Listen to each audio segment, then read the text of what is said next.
Continue natin. Down payment. Yung earnest of yung Holy Spirit down payment.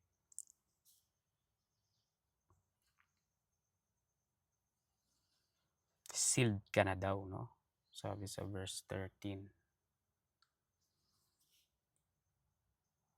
Kaya, napakasimple ng gospel. Believe in the Lord Jesus Christ. Sa 2 Corinthians, chapter 11, verse 3.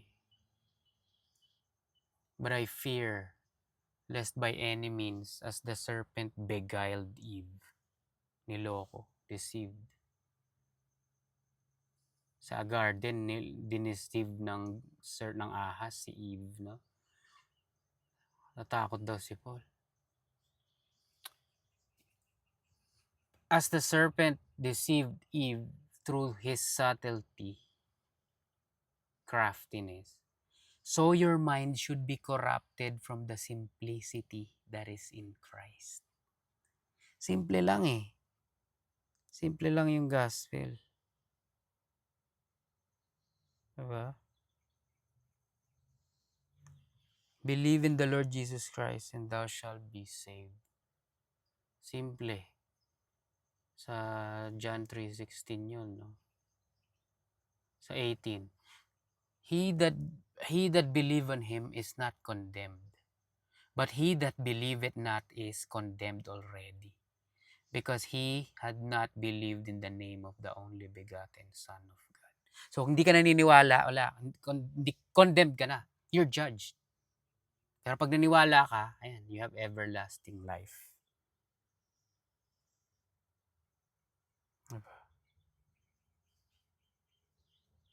Sa verse 14, no? Kita mo. As Moses lifted up the serpent in the wilderness, even so must the Son of Man be lifted up, that whosoever believe in him should not perish, but have eternal life. See?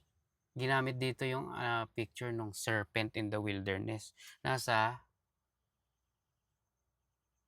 ano yan, puntahan natin yung passage na yan. Numbers 21. Numbers 21, verse 8 to 9. And the Lord said unto Moses, make thee a fiery serpent, and set it upon a pole. And it shall come to pass that everyone that is beaten, when he looked upon it, shall live. And Moses made a serpent of brass, and put it upon a pole.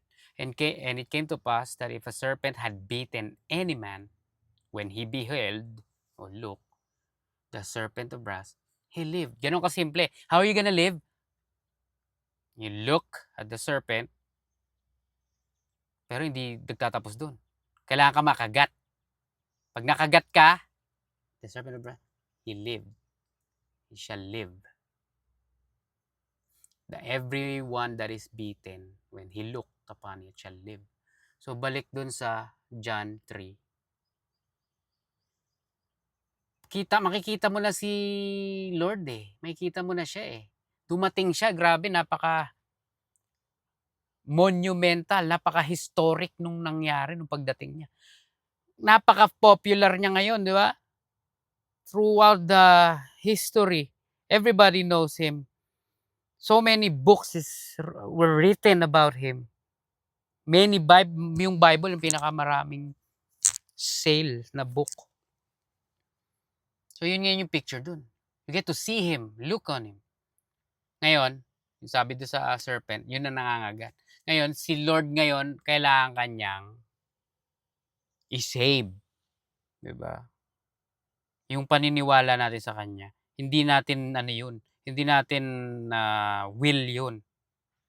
Sa Jonah 2:9, sabi doon, salvation is of the Lord. Salvation is of the Lord. Kanya yun, kagagawa niya yun. Salvation is of the Lord. Sa 1 John 5:20,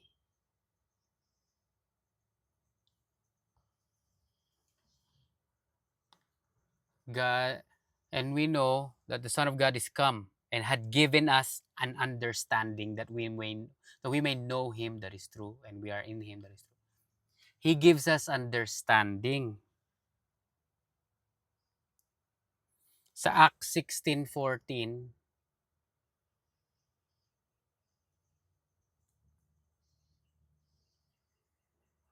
and a certain woman named Lydia, a seller of purple linen of the city of Thyatira, which worshiped God, heard us, whose heart the Lord opened, that she attended unto the things which were spoken of by Paul. To heed, nag-focus siya. Nakinig siya. She was able to listen kasi God opened her heart. Sa 2 Timothy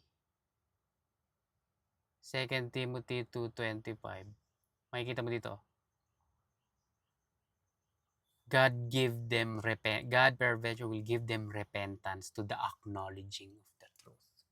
Ma-acknowledge mo lang yung truth kapag binigyan ka ni God ng repentance. Makikita nyo, ang point is, kagagawan niya lahat. Understanding, acknowledgement, realization. Ito pa. And we are His witnesses of these things, and so is also the Holy Ghost, whom God had given to them that obey Him.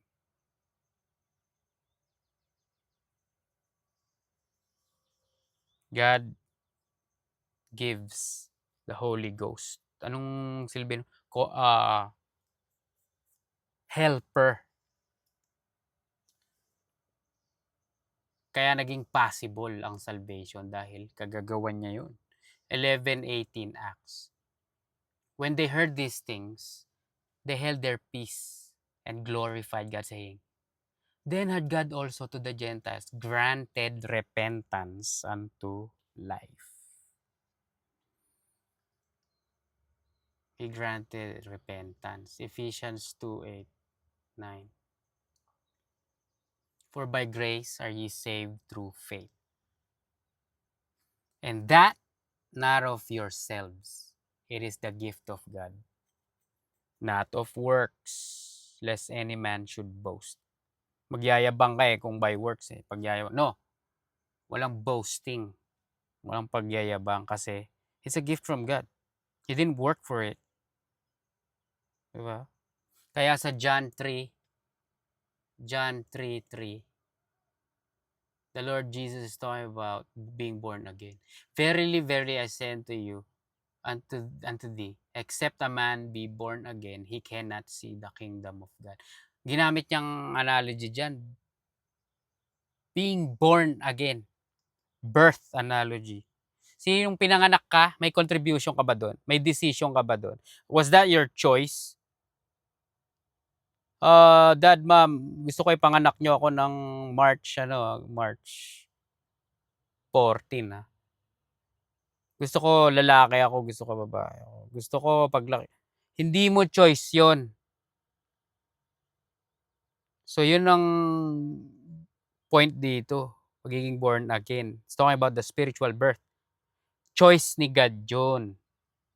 That's His works. Bakit, no? Kasi, ang glory, it all belongs to the Lord. Diba? Work niya yun. Kaya, wala tayong doon, kagagawa. Romans 4:5, but to him that worketh not, but believe on him that justified the ungodly, God, his faith is counted for righteousness. So walang work to him that worketh not, but believes. Counted na righteousness yun. Counted na righteousness yun. So sino ngayon yung called? Sino ngayon yung binabasa natin? Sino yung called? Sino yung elect? Sino yung predestined?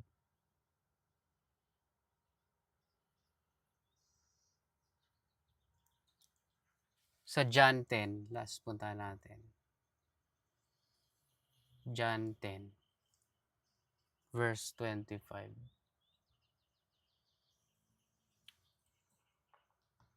I told you, and you believe not. The works that I do in my Father's name, they bear witness of me. But you believe not, because you are not my sheep, as I said unto you. My sheep hear my voice, and I know them, and they follow me. And I give unto them eternal life, and they shall never perish, neither shall any man pluck them out of my Father's hand. Ito mo, my Father which gave them me is greater than all, and no man is able to pluck them out of my Father's hand. I and the Father are one. So, paano mo ngayon malalaman na you are His sheep? Kasi pag di ka naniniwala, you are not His sheep. Paano mo malalaman na sheep ka? Paano mo malalaman na sa Titus 1:1, elect ka? Ephesians 1:11, predestined ka? Paano mo malalaman na chosen ka? Sabi sa 1 Peter 2:9. Well, naniniwala ka ba sa Kanya? Do you believe the gospel? To receive salvation, to receive forgiveness? Kung naniniwala ka, then you are predestined, elect. You are His sheep. You are chosen. So, ang tanong, sino? Who can go to heaven? The believers, which were indwelt by God through the Holy Spirit. The believers, yun ang pupunta sa heaven.